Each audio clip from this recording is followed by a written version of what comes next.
Oh, yeah, the whole yeah, it's fascinating. It's fascinating thinking about how these cultures are right there, and it's so good to see you, Natalie. It's so good to see you here. So, yeah. So, yeah. But yeah, that whole different cultures and how they interact and thinking about that, sort of like, oh, that makes sense now.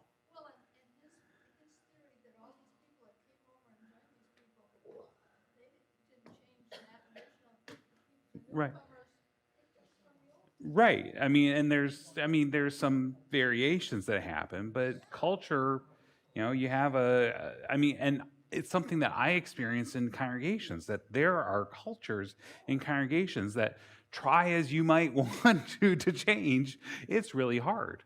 I mean, yeah. Well, I mean, there was one congregation that I served that they ended up breaking off of the local UCC congregation because the UCC congregation wasn't happy with their associate pastor. And so they were sort of like, we'll follow that associate pastor and start our own congregation, own independent congregation. Well, after a few years, they had to ask that pastor to leave because his alcoholism was out of control and he'd had an affair with a member of the congregation. And then when you look at the history of the congregation over the 30 years, even after they became Presbyterian, you see here's a person dealing with alcoholism, here's an alcoholic spouse. I mean, when I got there, 75 to 90% of the members were either alcoholics or spouses of alcoholics. And then there are multiple affairs that happen throughout the congregation. And I was sort of like, wow, that even after this, even after these, patterns are identified, they're still living them out. And so, this culture of, the regions really provides some interesting thoughts about how culture is persistent, and we can tweak it and push it a little bit, but it's going to tend to, slide back to where it had been. So.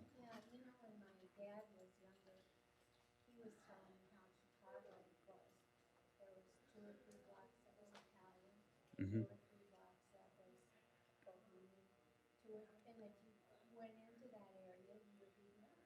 Yeah, you didn't go out of your neighborhood.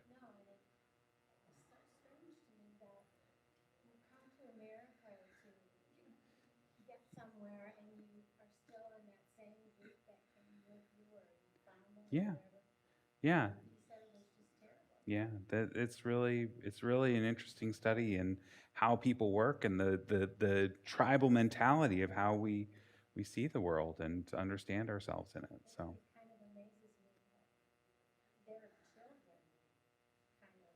yeah. Yeah, I mean, it takes a couple of generations, but then, it starts to melt into that broader culture.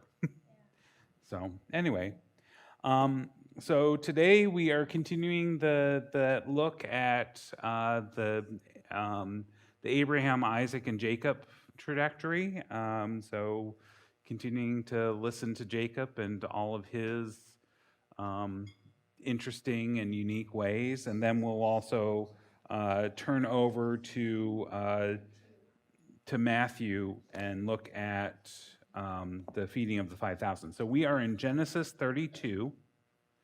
So Genesis 32 and verse 22 is um, where we're going to start.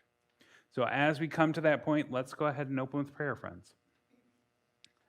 God, we give you thanks this day that you are with us even when we don't want it, even when we find ourselves feeling like we should do it on our own, that we aren't sure what good you are for us, when we find ourselves questioning even your existence. Help us in this time to listen more for you, to find our hearts and souls comforted and even challenged to know you more deeply. Guide our words that they might help to build one another up, and use our words and thoughts to move into action that helps to build up your world into the kingdom that you imagine. We ask this as all things in Christ's name. And all God's people said, Amen. So we are looking again, Genesis 32, starting in 22.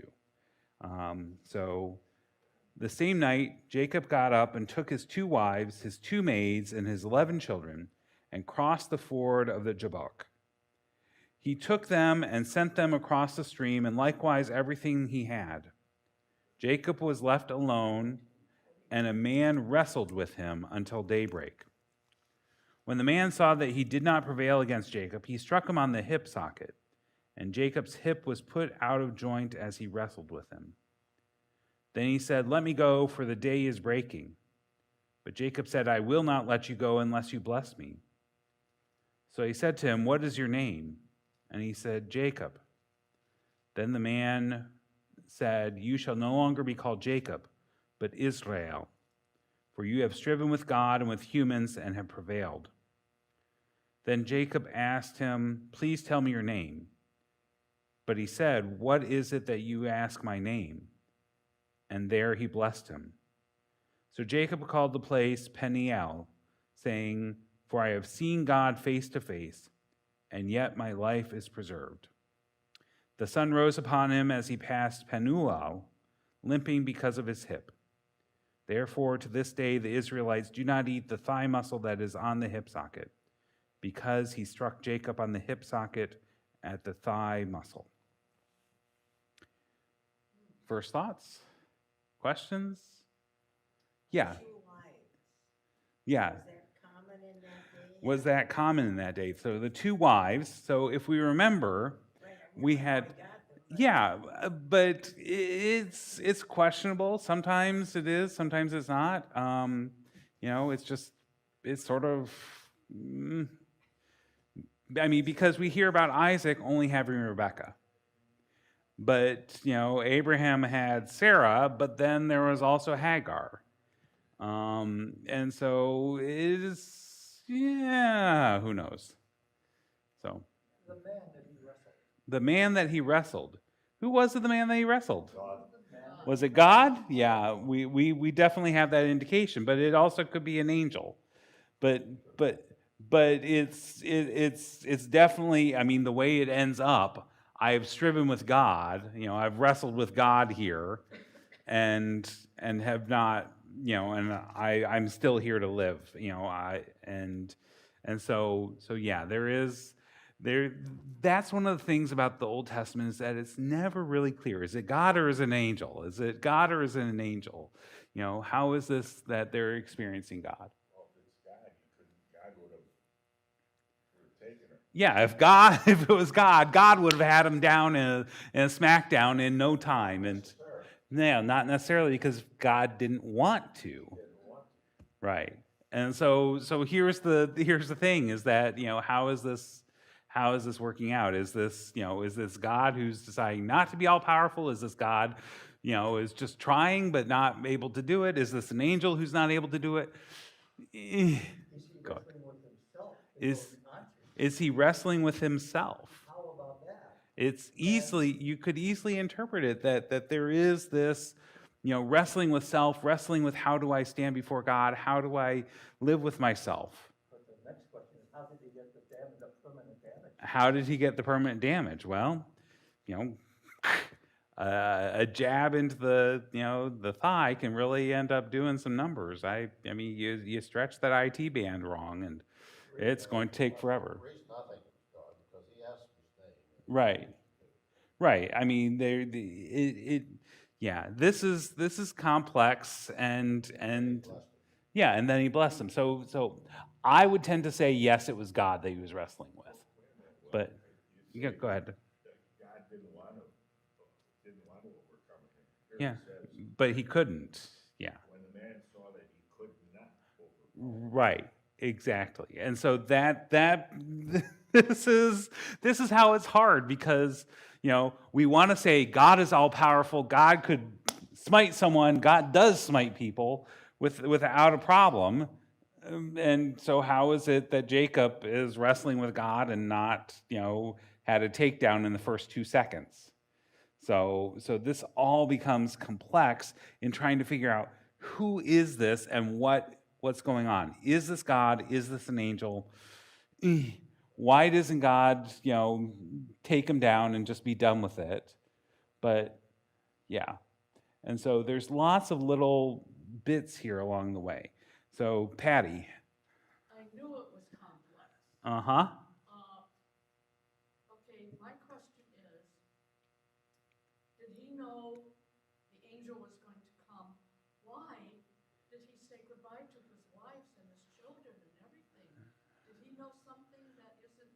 Okay. So Patty's asking about the context and why did Jacob send the wives and children and animals and everything else first across this river, across this stream. So one of the things that we have to remember is that this was not planned. The wrestling match was not planned. Because what's happening is that Jacob has taken the flocks, taken, those things that, the stronger animals that he's been breeding over the course of 14 years, taken the wives, taken the children, and he's headed back to the area where, Isaac has been, that Abraham and Isaac moved to. And Esau is still living there. And so Jacob is going back to knowing that he's going to encounter Esau in the next day. Tomorrow he's going to meet Esau. And Jacob is concerned that Esau is still upset about, a decade and a half ago, how he stole the blessing from Isaac on Isaac's deathbed, and how he ended up, playing him years before for the birthright. So Jacob is seeing, oh crud, what's going on? How's Esau going to respond? Because he's responded violently before. I mean, when he found out that Jacob had gone in and put on the wool so that, when his dad rubbed his chest, he would think that he was, Esau, and gave his blessing. Esau was fuming, saying, I'm going to kill him as soon as my dad dies. Now, what Jacob is doing is sort of like, okay, here's my flocks, here's my wives, here's my kids. If Esau is in a bloodthirsty mood, he can kill all of them, and hopefully by the time I show up, he'll have it out of his system, so he won't kill me. I mean, this is seriously what Jacob does. It's not about preserving them, from the wrestling match. He's sending them in the line of fire to draw the fire so that, Esau's anger gets abated by killing all of them first. I mean, again, this is totally in line with the personality and exactly what we said last week. Oh my gosh, this guy is such, a self-centered, deceptive jerk that's only looking out for himself. I mean, this is continuing to be that personality. Is that a generally accepted theory? Is that a generally accepted theory about what he's doing? I mean, in the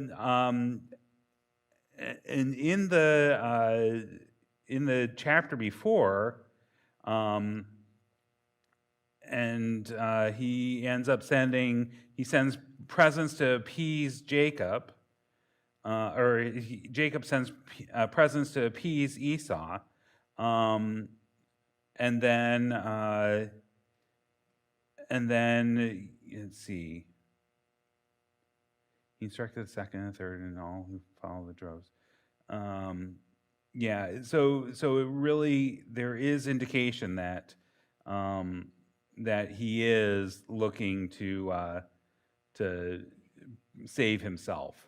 This guy's really an evil person. He's a really evil person. No, he's self-centered, not necessarily evil. He's just thinking about his own skin. Yeah, Fair. yeah. Come So forward, but he is, he's very, he's, You so, call that evil, you send your wives and your kids and everyone. well, I mean, it's more that he's operating out of fear that his brother is going to do this. He doesn't know for sure, but he's operating with the fear that this could happen, and so yeah, so the messengers returned to Jacob saying, "We came to your brother Esau, and he is coming to meet you, and 400 men are with him." 400 men. There's your fighting force. Then Jacob was greatly afraid and distressed, and he divided the people that were with him and flocks and herds and camels into two companies, thinking, "If Esau have become two companies, deliver me, please, from the hand of my brother, from the hand of Esau, for I am afraid of him. He may come and kill us, the mothers with the children. Yet you have said, I will surely do good and make your offspring as the sand." So he spent the night there, and from what he had with him, he took a present for his brother Esau, 200 female goats and 20 male goats, 200 ewes and 20 rams, 30, milk, milch camels and their colts, 40 cows, 10 bulls, 20 female donkeys, 10 male donkeys. He delivered him to the hand of a servant. Every drove by himself, and said to the servant, "Pass on ahead of me," and put space between drove and drove. "When my brother Esau meets you and asks, 'To whom this belong? Where are you going?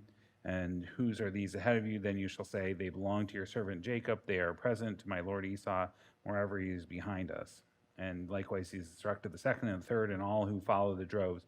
You shall say the same thing to Esau when you meet him, and you shall say, 'Moreover your servant Jacob is behind. I may appease him with the presents that go ahead of me, and afterwards I shall see his face. Perhaps he will accept me.'" So the present passed on ahead of him, and he himself spent the night in the camp. So he's sort of doing a two-pronged approach of dividing things in case Esau decides to attack and kill him, but also, seeing if he can't bribe his way back in. So it's this two-pronged approach.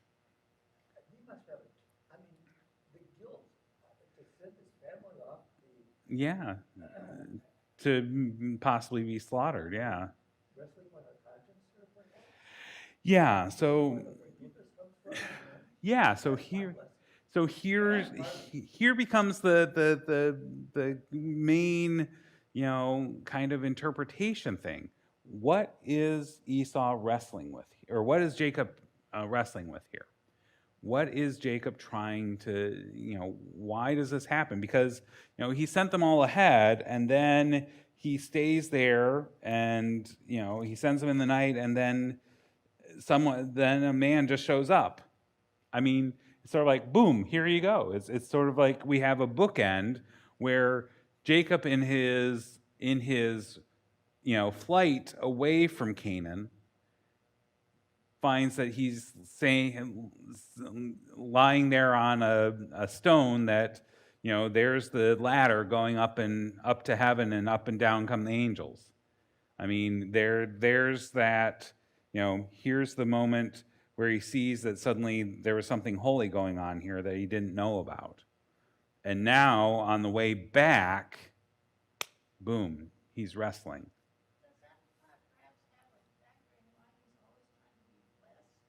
Is that a factor? Yeah. Right. There's sort of this desire for a blessing. And, we can end up doing all kinds of psychological analysis of saying, he's searching for his dad's, favoritism because his dad favors Esau over Jacob, and his mom prefers Jacob over Esau, and God says, "Jacob have I loved, Esau have I hated." And so there's sort of this, how do I get by? How do I make it with, this kind of, weird dynamic? So he's looking for his dad's blessing. He's looking for the birthright from Esau. He's looking for God's blessing.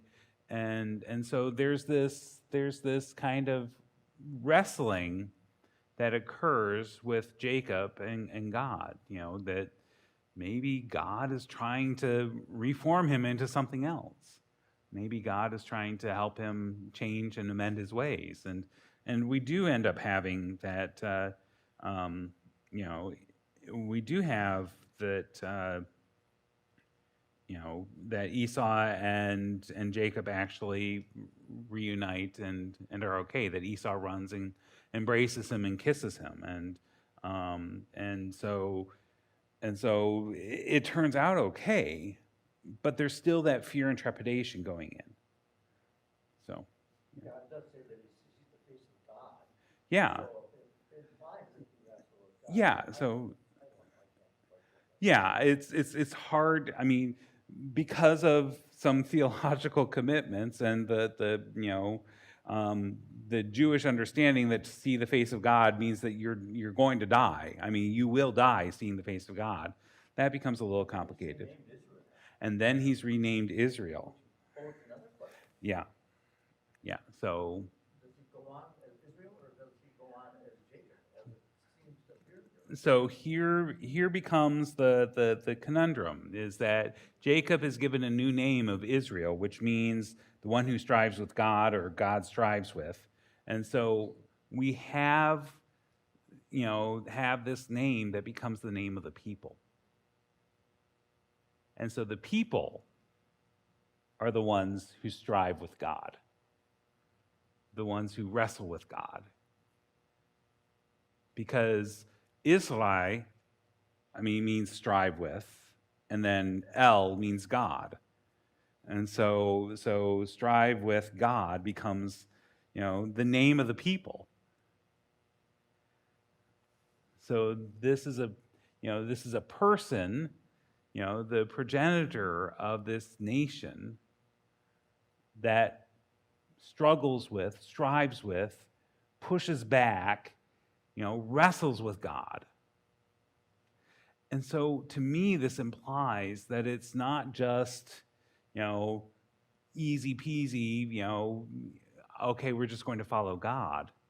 It's trying to figure it out. How does this work? Where are you, God? What's going on? Not just being satisfied with saying, okay, I'm just going to be content and follow. I'm just going to be content and at peace here. There's something about striving with God that's core to the people of Israel and is something that we need to learn, right? We need to keep going with. Even when it would be easier to just say, forget it, God isn't real, or I don't understand God, and so I'm just going to, slide into an easy acceptance and not question it. That's not what the life of faith is. The life of faith is a struggle. It's a wrestling match. It's a continuing to stay in it, even when it would be easier to say, no, I'm done. It would be easy enough for Jacob to say, fine, I'm letting you go. But no, I'm not letting you go. I want a blessing.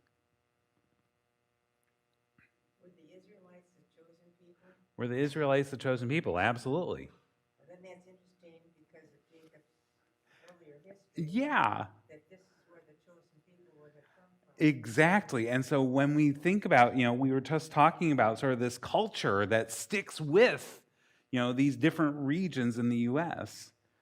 We have this culture of struggling. These are the stories that are told time and time again around the campfires, time and time again over that 40 years in the desert, time and time again, around the exile.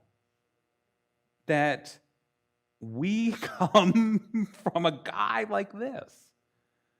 Again, it does inform some of the stuff that leads to the exile. We're going to be this clever, creative, underhanded little power, little country in between Egypt and Assyria, and we're going to play one off the other, and we're going to, succeed. It's exactly what Jacob did.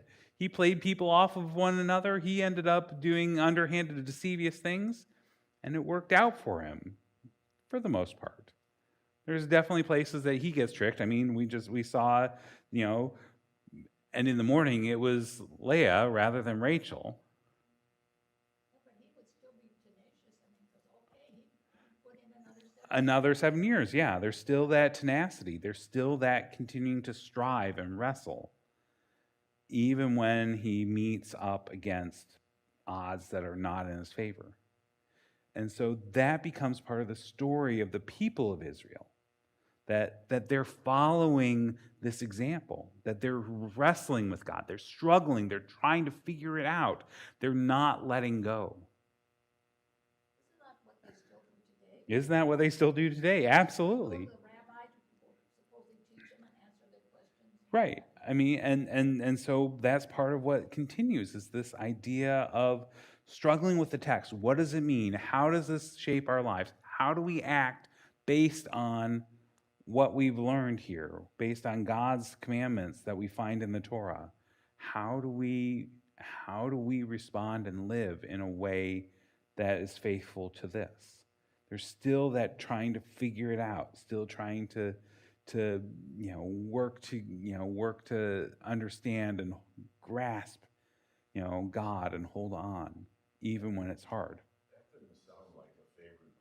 That doesn't sound like a favored people, that you're having to work at it so hard, that you're having to struggle with it. Yeah, I think you're right that it doesn't sound like a favored people if you're looking at it as we should all be peaceful and not have to work at it. But the life of faith, our life of faith is one that we do have to struggle with. If we don't have struggles with it, it's meaningless, quite honestly. I mean, if it's just, simple hold on and not recognize that there's lots of contradictions and trying to figure out what does this mean for me in this moment, it doesn't become ours. It's really in that struggle of how does this work? How is God active here? What the heck is God doing with this suffering and this evil and this bad stuff that's happening all around? That we end up starting to truly feel some of that sense of comfort even amidst the upheaval of the world in our lives. I mean, that's my thought. That's my experience. Some of the heroes of the Bible are really Yeah, they're not heroes. I mean, yeah, some of the heroes of the Bible are not heroes. Some of the people lifted up as these people of faith, they do a little bit of it here and there, but it's not the entirety of their personhood. I mean, we have Abraham as this guy who lived in faith, but then he's afraid to even, claim his wife as his wife. I mean, we have, Isaac playing favorites. We have David, going off and, having the guy killed, in battle so that he could take his wife. Yeah, Solomon. I mean, there are flaws in each and every one of those heroes, and there are flaws in each of us. And so, if those flaws weren't present, it wouldn't ring true. It's one of the reasons I'm able to identify a little bit easier with Peter than with Jesus. Because Jesus is absolutely perfect and doesn't make, mistakes. Peter, he wants to do the right thing, but he's a bumbling idiot. I mean, he really is. And I feel the exact same way with Peter. That there are times I just don't get it. And so when we have these flawed people, and God still says, yep, I'm using you. Okay. Well, if God can use them, God can use me. God can use each of us. And there's still examples that even with those flaws, Jacob is still there wrestling. Jacob is still there trying, even when it would be easier to say, okay, I'm done. He continues to wrestle. Yeah, Nat. You see, Jacob considered one of the few that saw God face. Yep.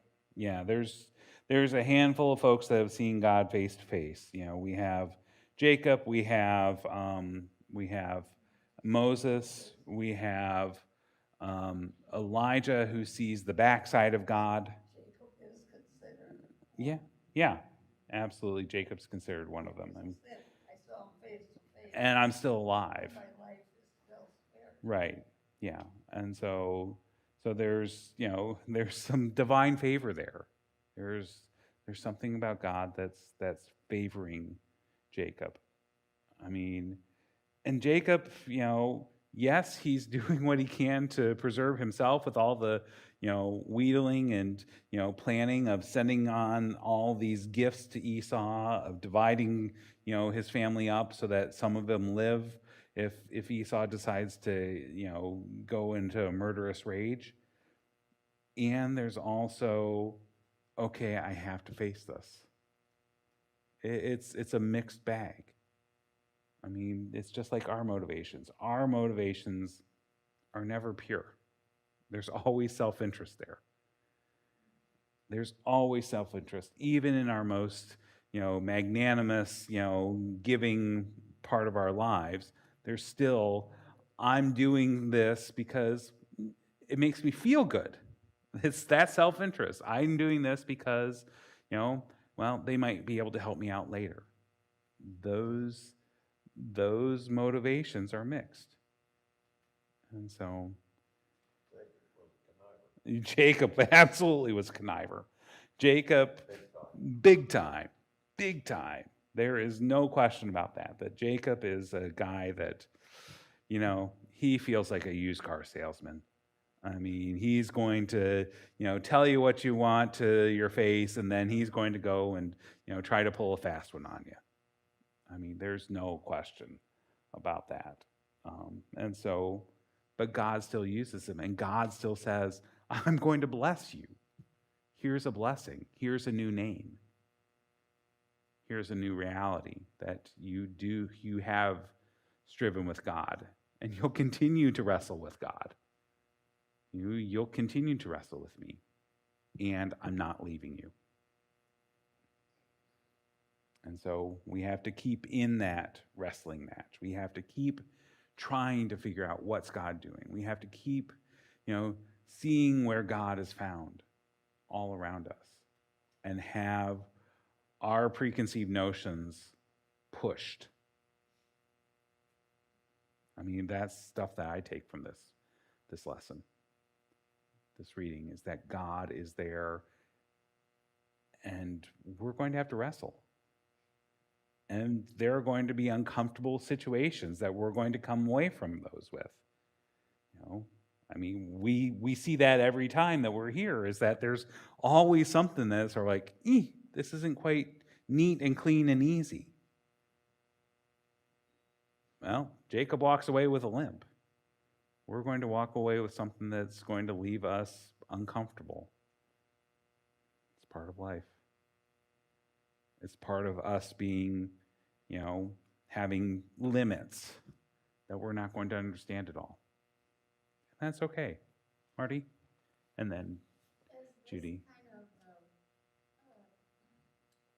telling us that we should wrestle with our own flaws as opposed to looking at other people's flaws? Is this trying to get us to look at our own flaws rather than other people's flaws? We could take that. I'm more inclined to say it's wrestling with God and God who is present and understanding how God is present in our lives and how God would have us act. That it's more about wrestling with God and trying to understand what God is doing in our lives and how God would have us act. Judy? Yeah, the verses at the end there that say, 32, therefore to this day the Israelites do not eat the tendon attached to the socket of the hip, because the socket of Jacob's hip was touched near the tendon. Yeah. Is that still done? I don't know. I mean, it's possible that that's still a practice in the Orthodox Jewish community.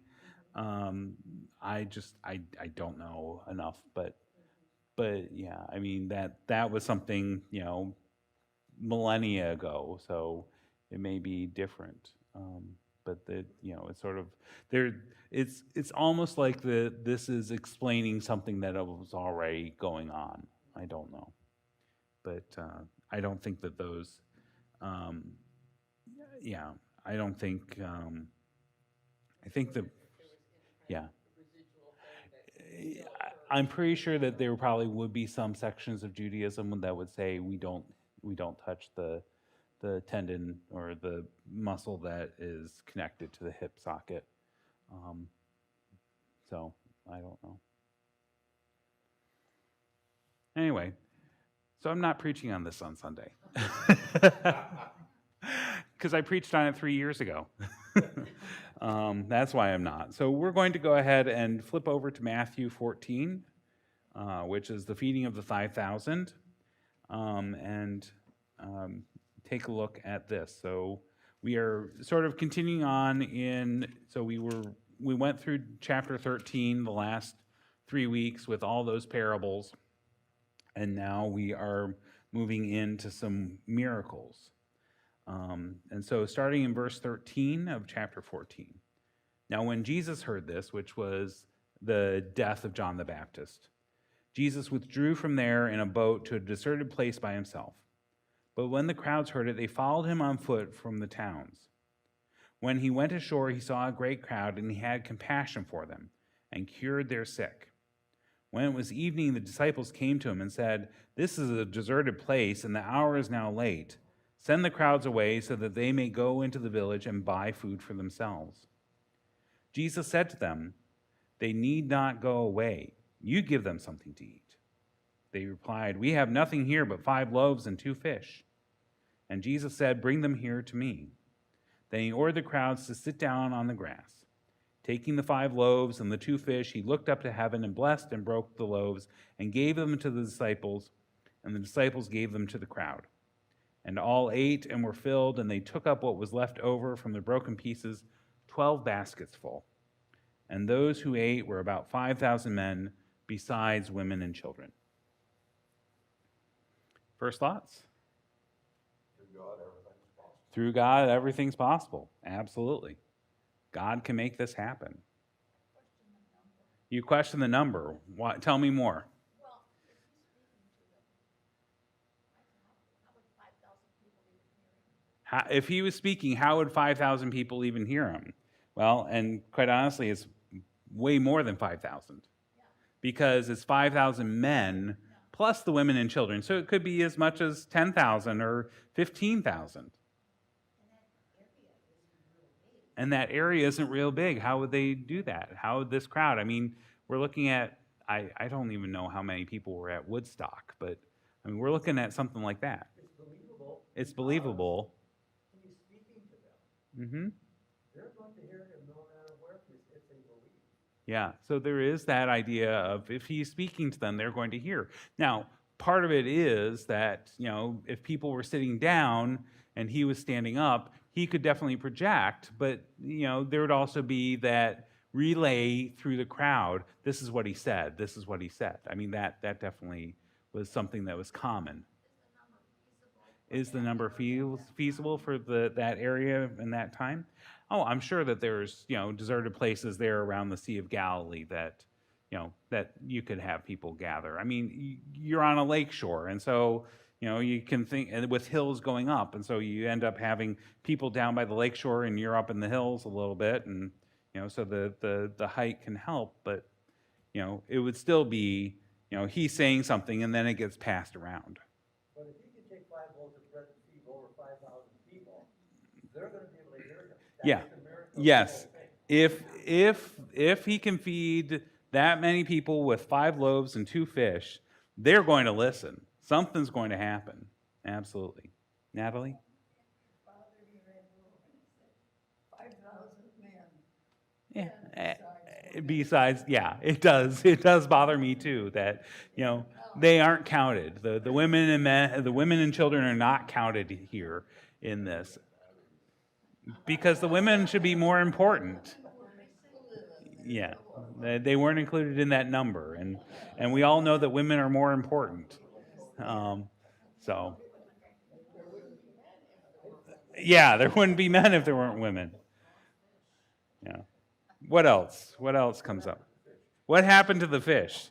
Well, they might have been taken up in pieces in separate baskets. You know, what else do you read? Is raw fish? No, this is cooked. It would be smoked. It would be preserved fish. It's not. It's not. Here's a raw fish, and go ahead and dig in. Oh, I mean, yeah. I mean, sushi's just fine, but sushi is a special type of fish. It's not going to be stuff out of the Sea of Galilee. It was breaded and fried and on bread. Yes, with tartar sauce. That's exactly what we're talking about here. Yeah, we're talking about miracles.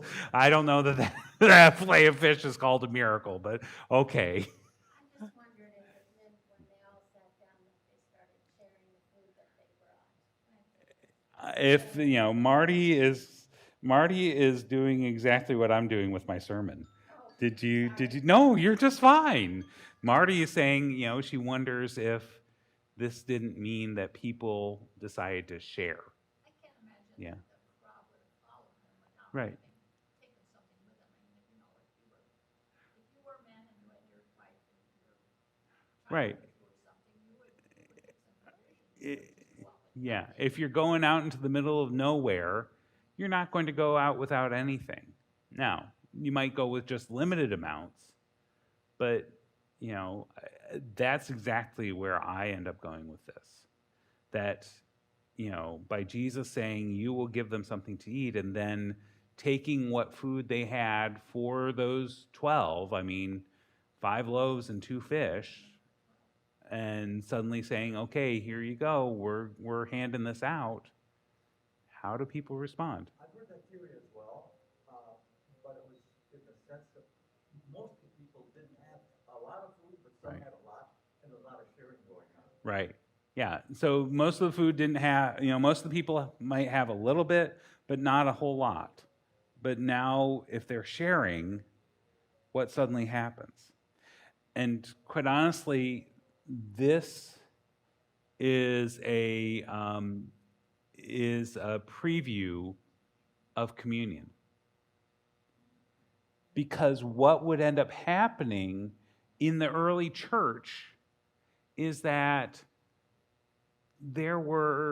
people would say, okay, we're all going to come together and we're going to share what we have. And whatever we have, that's what we share.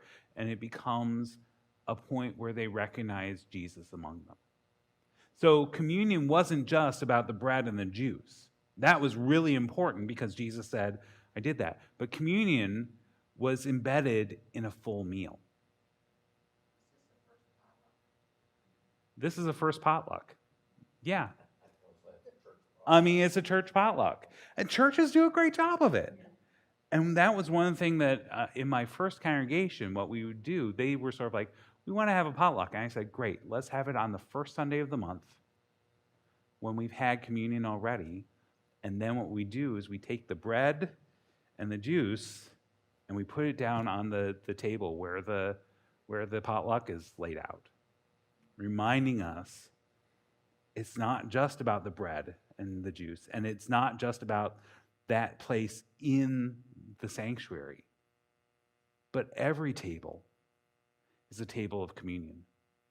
Every meal is a meal of communion where Christ is there with us. Jesus is there among us. In every meal that we sit down, where 2 or 3 are gathered, Christ is present. Here, if we talk about this, if we think about this, we can talk about it, and I agree, we can talk about it as this is a miracle that God can make so much abundance come. But it's also a miracle that Jesus got people to say, okay, I can share what little I have and take that risk that I'm going to go hungry later. And instead, there's 12 baskets full of food left over. This was sort of the experience that we hear in descriptions of the early church. that people would bring what they had, whatever it was, their few olives, their loaves of bread, their wine, their fish, their whatever, and they would end up sharing that, and it would become a feast. Because this also imitates some of the stuff that happened in the broader Greek society. Because there were societies, there were groups of men that would say, okay, I'm going to go in and I'm going to sacrifice, a sheep at the pagan temple. And you all come and we'll have a feast. And then a few days later, we'll do the same thing, but someone else pays for it. That rich people were doing this and providing food for their friends. And Jesus says, what good is if you do this and expect to be paid back? So instead, it's the lower classes, the people who are right on that edge, the folks that are subsistence farming, that they're saying, okay, let's go ahead and bring what we have and see what happens. And suddenly it becomes enough. That sharing becomes something more. It helps us see the world differently because God does provide enough. God, there's enough food in this world that no one should go hungry. It's just we don't do a great job of distributing it and sharing it. And wasting it, yeah.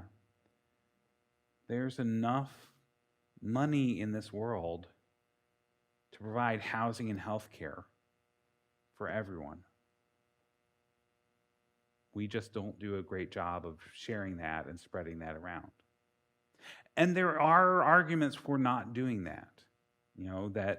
Paul says, someone who does not work does not eat. If you're just mooching, that's not being authentic to Christianity either. But there is this, God's providence is there, and there is enough.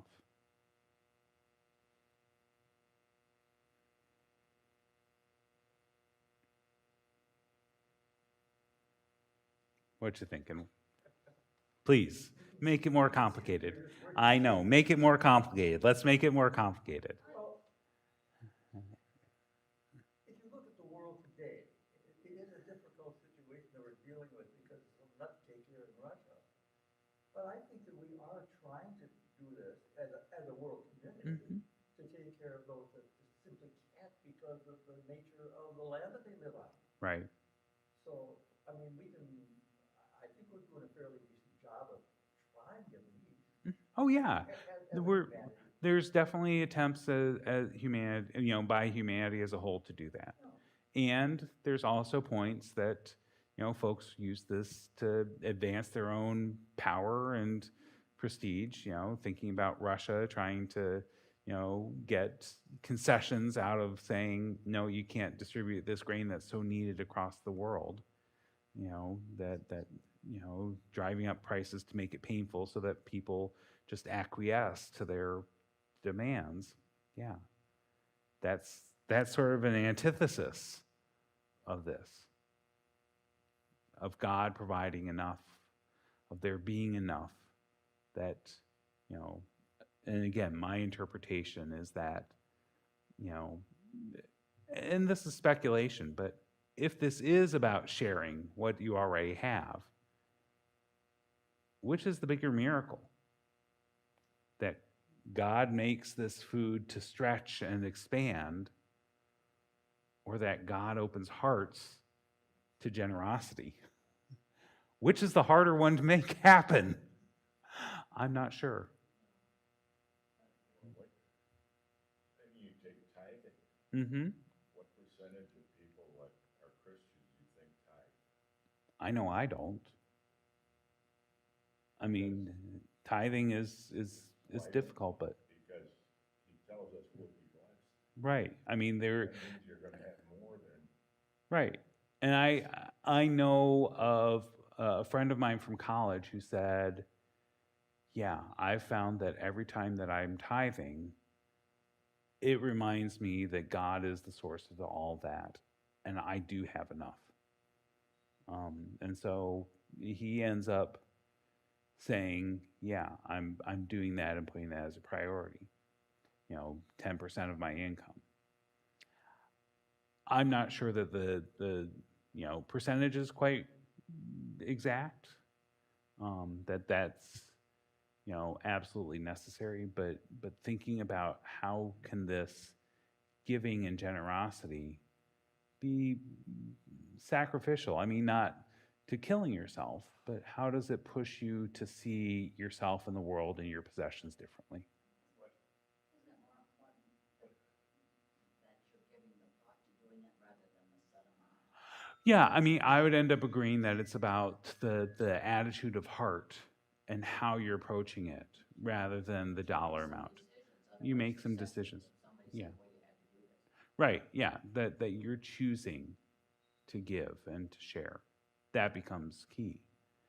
But I mean, the other thing is that it really does need to come out of a sense of generosity.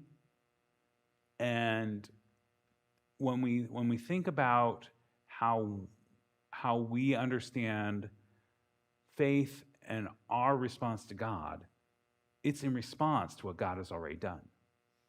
So here we have people sharing, or we have this food multiplied in response to what Jesus has done, saying, "Give all that you have," and suddenly everyone has enough, and there's more than what was needed. So yeah, I think that becomes key. Is what's the spirit? How is it done? Is it done to earn favor? Is it done out of thanksgiving for what's already been given? Because it's not Jesus saying, "Okay, everyone, open up your, pull that bread out of your cloak, out of your bag and share it around." It's not done like that. It's sort of like, "Here you all go. Here's a little bit." And that little bit becomes more and more and more because people respond with thanksgiving and generosity. What would be the reason people would not tithe? What would be the reason people would not tithe? Is fear that they wouldn't have enough? Yeah, it's fear that they wouldn't have enough. And then if that's the fear you have, then we don't have enough faith. Right. Yeah. So if we have fear that we aren't going to have enough money and not enough resources, then it means that we don't have enough faith. I mean, and again, it's not about necessarily the dollar amount. I mean, you end up saying, "Okay, how do I look at the resources that I have, and how can I be a good steward of those, but also use those to support the ones God would call the least, that Jesus would call the least of these? How do I support those people truly in need so that they also see God's providence and generosity?" I kind of think it's hard to judge where to be generous because of the actions of so many people that are using you. It's been a real problem to know where, when you look around, you see people that are taking money from people because they're telling them lies, and you can do that. I mean, I find it really, really difficult to know where and when. Yeah, that really does become a difficulty in talking about the generosity and giving and sharing.